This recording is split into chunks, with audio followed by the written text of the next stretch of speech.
Hey, this is Joe Big House Kenn, and I'm back with Coach Chad Coy for day one review of the Arnold Strongman Classic. We're going to start off with the women, and then we spent most of our time with the men as we were coaching Tom Evans and Chad was coaching Trey Mitchell. So we will touch base on our guys' first day, and then we'll go through and we'll talk a little bit of what we can expect from each group tomorrow. With that being said, the women is stacked at the top. We have a tie with Olga and Angelica with 25 points. 25 points. And in third is Inez, the reigning champ, with 23. They have separated themselves pretty good. That could be the podium unless something crazy comes out. Am I right or wrong, Chad? I think you're right. You know, Hannah Lindsay's bringing in 18 points at fourth place. Lucy's got 16 points, but honestly, kind of caught it last night. She could pull 7. She pulled 701 with ease. There was plenty left in the tank. Like literally, hell, there might have been an extra 80 pounds left in hers. It was quite impressive. She pulled enough to win. Yeah, she pulled enough to win and shut it down. Jennifer Lau, 15 points. Melissa Peacock at 14.5. Jackie Oshevsky at 9 points. And Andrea Thompson at 5 points. So again, it looks like kind of almost like the men. There's a little bit of separation up top, but that mid-pack is still up for grabs for a top 5 finish. And like Chad said, it opened up with the Elephant Bar Deadlift. The women, again, continue to impress with the strength. And like we said, we had multiple 600s with Lucy Underwood just destroying 701 like a speed rep. We should have put our rep 1 on there. Hell yeah. Hell, that looked like it was a meter per second. She was flying. And then we went to the dumbbell overhead, which was, again, closely contested. I believe Inez won by 5 pounds. And then they had the stone for reps, which I think Angelica won, and Inez and Olga tied with like 7 and 6 reps. They were really so putting it out there. It was a crazy day for the women. And again, you would have figured those 3 would be the 3 that would be coming out on top day 1. And sure enough, true to form. But some really good events for all 3 of them and some of the others to finish strong with tomorrow. I think it's going to be a still fight. I mean, obviously, if you've pulled that far ahead, I mean, there's 5 points between Hannah and Inez from 4th to 3rd. So that's going to be a dogfight. But just climbing into that podium, I mean, it's going to be hard to unlodge one of those 3. Yeah, I think so too. But again, I actually enjoy watching the women prepare. I love their camaraderie in the warm-up room. I hate the term warm-up, but that's just life. But I just like the camaraderie of these types of group. Even like you could see on TV at the Rogue when they finished up the men and women or having group pictures. It looks like that. It looks like too behind the scenes. Everyone really does get along pretty well. I think everyone gets along well. The women it's so awesome to watch because just having seen the sport come so long, over 25, 30 years, you know, and seeing, you know, car parks and stuff. Now you're seeing the ladies here, they've got an opportunity. They're actually making real money. I think that's awesome. I commend Rogue and the Arnolds for putting the money out there. I think that's just so awesome and giving these ladies an opportunity. And just to demonstrate that strength in all forms is pretty freaking cool to watch. And just watching these ladies, to me, it's so much fun just to see them, because I think they are an inspiration to young ladies and young athletes that, you know, it's okay to be strong. It's okay to be kind of jacked. It's okay to be, you know, doing this. And I think it's going to give such an outlet to so many young ladies. I know when my daughter watched it, she's like, I don't want to do that, but she wanted to lift. So, you know, it's just always cool when you see that, when girls want to get into the weight room. Yeah, and I like that the Arnold, kind of like the Rogue, they share the stage with the men. It's not like a tier 2 type of event anymore. It's well deserved, and hopefully for them, just like with the Rogues, I hope these other events, the money continues to grow, and maybe we see a World's Strongest Woman like we did several years back when our friend Leanne Blinn competed. And it should be also noted, we didn't talk about this yesterday, my man Chad Coy has been involved in some way, shape, and form on every single Arnold Strongman Classic. I don't know if that means you're old, or you're not too smart, or you just love strongman. I think that's all 3. I'm not really smart. I am freaking old, and I love strongman. Yeah. So, you know, just the first 2. I mean, I was very blessed. I mean, you know, Terry Todd and Jan kind of headed up, and Brian Neese and I used to train together, so they used some of our equipment and had us over for spotter loaders and for the first 2 years, and then just being around it the whole time, and now, you know, going full circle from being there, helping, spotting, loading, coaching. It's so awesome to see how far the sport has come. And I know a lot of people think that it's not as good as it was. It's better than it's ever been. There's more money than it's ever had. There's better shows than it's ever had. Equipment's better, supplements better, everything's better. The warm-up area, and the prep areas are way better. I remember watching Brian back in the day when he won his first World's Strongest Man. I was like, that's where you get to warm up? Oh, yeah. That's before I was using prep. I should have been prepping, but that's a story for another day. You know, I like my terms. I know. All right, we're going to jump to the men, and we're going to start off with a little recap on the athletes we coach. But I will say, Chad he didn't hit the mark on the deadlift. He thought we'd see some thousands, but he had predicted 5 people to shoulder the stone, and damn if 6 didn't do it. So fairly super impressive day across the board for a lot of guys. But I'll start off first with Tom Evans. All I'm going to say is we had 3 events. He hit 4 total PRs. Yeah. I don't know if you can have a much better day. And the sad thing is it only put him in 7th in points.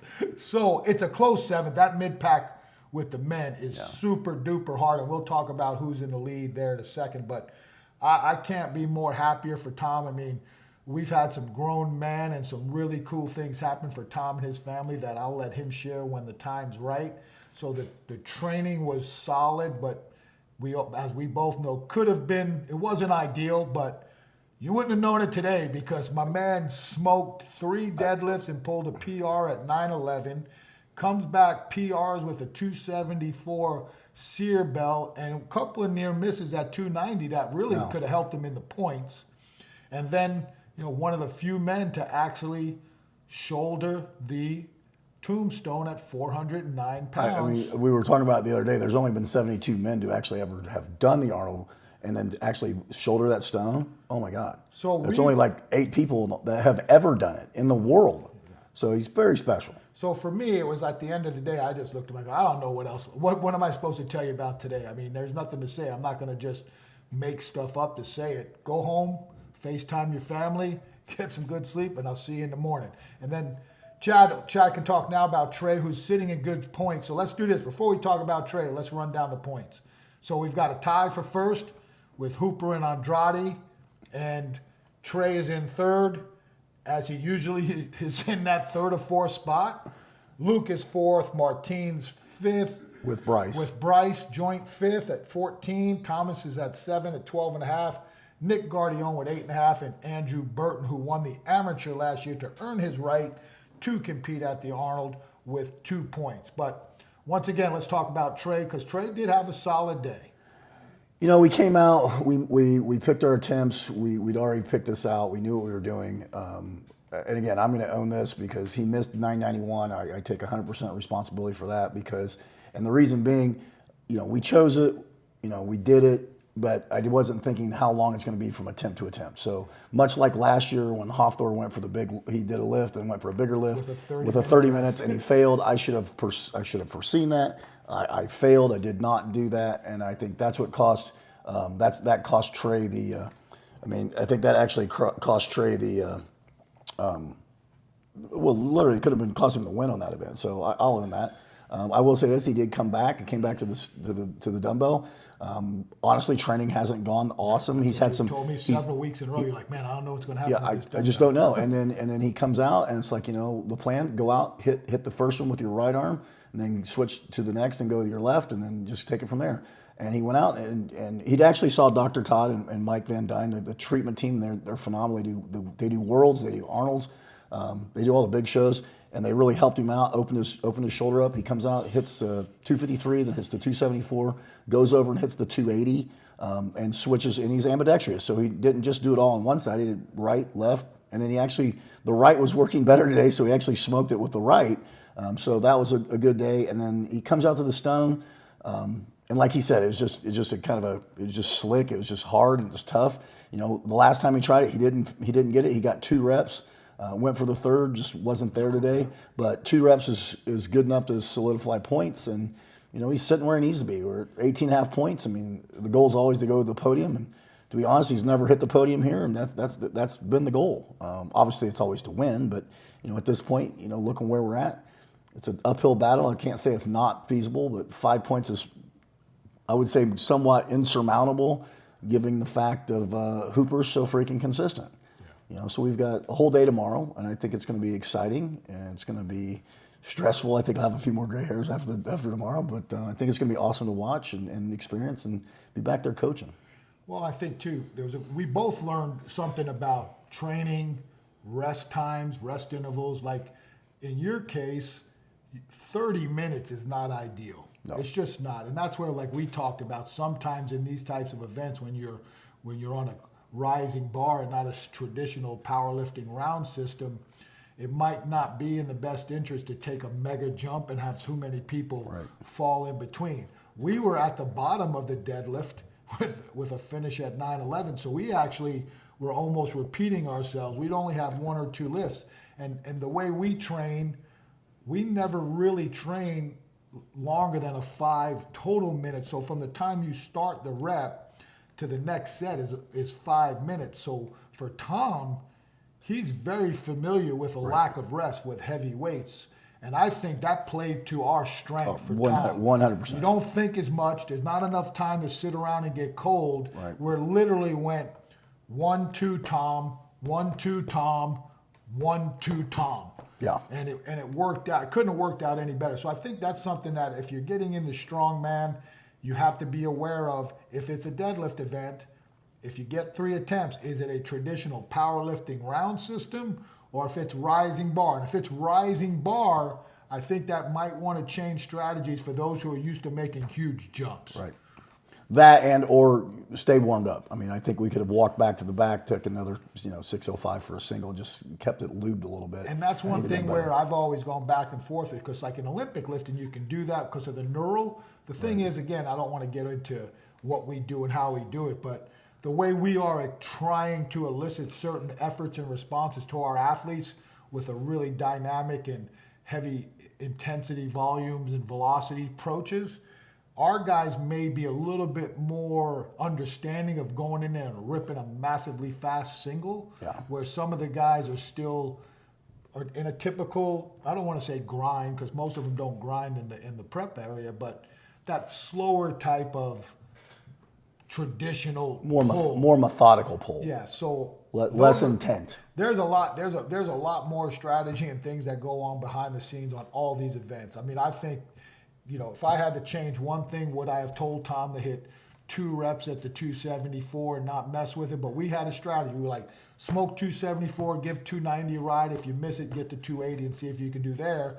But when you look at the points, that 1 rep would have given us a half a point, and we'd still be sitting in the same spot. Unless we come down to finish and we lose by a half point. But. Now, the one thing, I think it was a gamble, and I think, when you come out and you're early on, and he took a gamble and he went for the 290, and if it had paid off, it would have been huge, because that would have actually put him in second. That would have put him in third tie. He'd been third place by himself. When you come out where we came out, we had to take a shot. Yeah. And again, when you PR'd already, right. It was a strategy call. He did the strategy. It worked out the way we had. The minimal result, which a PR, was what we got. And if it could have been something better, it is what it is. But again, we had no 1,000-pound deadlifters. We only had one person actually attempted, and that was Austin. Yeah. And then most of the other guys played the strategy game a little bit. And as typical, Mitch pulled enough to win. And I didn't ask Mitch this, but I really believe, based off of how Mitch was preparing, I think he would have been okay for second. I think he was going to see what these other guys did, right. And if he felt like, hey, it's worth me pulling a number to win. But I think he was extremely happy with taking 2 attempts, winning the event, and getting out. If you're the top 3 in every event, you win the contest. It's guaranteed. I mean, if you're in the top 5 in every event, you're going to podium. He knows what he's doing. He went out. He has a plan. And again, I will say this. Sorry, gang. He's just smarter than you are. The dude's fucking brilliant. And I love the fact that he's a very cerebral, thinking strongman. I think that's what makes him so lethal. And he's such a gifted athlete. So he did exactly what he needed to do, and he knows what he needs to do. Just right now, he's on cruise control. He could go top 3 in every event. He's still winning the show. And that's the way, and he's just that smart. So give him props for that. All right, so we'll finish this up and head into day 2. So the women, I'm not sure what they call their stone, but they've got a Denny stone type of carry into the drag like we do. Yeah. And then we have the log. We're doing the log for reps, and then we finish with a ramp range, a sandbag run up the traditional frame ramp, which will be interesting. Not for us. We train that all the time. So going into tomorrow, I like the events for Tom. This first event's going to be another one of these wild card events. I think for me personally, I think the way this laid up was the sear dumbbell, the stone to shoulder, and this Denny stone were 3 wild card events for this deal. It could go all over the place. It's going to be interesting to see who does what strategy, who's going to duck walk versus who's going to try to attempt both. That could separate some points in between. The log is going to be, let's be honest, who's going to shoot for the moon and go to the heavy log to try to get at least 1 rep to stay in the game, where there's several guys who are going to be competing to shoot for multiple repetitions. And then when you get to the sandbag, it's going to be who's conditioned, not who's in better, but who's in condition and who has the mental wherewithal to finish out on both sides. Because it looks like, unless something crazy happens in the next 2 events, there's going to be some jockeying for position on both sides of the plate for the men and the women on that last ramp rampage. I think it's so tight at the top, and when you're looking at that, you hit it around the head. I mean, is it going to be a duck walk? Is it going to be a carry? You know, Hooper's actually finished it. I think Burton's finished it. I think a lot of the other guys are going to duck walk Hooper's it. got the record. You know, so he can do it. He's going to. So we know he's going to do it. I would be shocked if he didn't. So I think he comes in, bangs that point, and he gets to go last or second to last. Right. So if he walks out with first there, then he can. I wouldn't say cruise control. He can mitigate damage on the log, and I mean we know he's an athlete, so he's going to be fine on the load. Andrade, I mean Austin's in great shape. He's back. He's big, Andrade. He brought the big package, so he's big. So we know he's strong. I mean Trey and Lucas. So that's going to be a nice battle on the log. You know, Martins, Bryce. I'm going to say this. I want to come back to Bryce on the deadlift. Now Bryce did one hell of a job pulling. I think he pulled 951, and just to come out, and he was just very consistent. You know, and I'll give a little props. I know he's coach. JF's his coach. But Wesley Dorinsky's here handling, and Wes did a hell of a job really helping Bryce out for the whole day, so I want to give him some props. But Bryce is looking really good, so I think that's going to be exciting. I think there's going to be at least 5 guys going for the big log. I think more. I think it might be all but 1, to be honest with you. I think there's going to be more. I think guys are going to think they have to get at least 1. Right. Kind of like with us with the stone to shoulder. Yeah. I felt like we had to get 1 rep. Had to get 1 rep to stay in the fight. Yeah, now we could not earn a point in that event. I think the log, and how did people train it? Did they train with gooey legs? I mean, you're gonna come off that first event after the drag. You have a little bit of fatigue. You know, can you press it? You know, so I know both of our guys were doing a lot of strict press. You know, there's a lot of guys can hit it for 430 strict press. That might be needed, but you know, a little bit of leg drive. You know, originally I think I said this. I thought 5 was going to be the win. I'm going to stick with 5 because I really think that someone can do 5. I think it's going to be spicy. It's going to be a fight. Could be a big log jam at 3 though. Who knows? It could be. Okay, well that is part 2, and we will see you tomorrow night where we will have winners. So for Coach Chad Coy and myself, thanks for listening, and we will see you tomorrow night to wrap this up. Peace. I don't even get my thumb in there. See you guys. See ya. You know.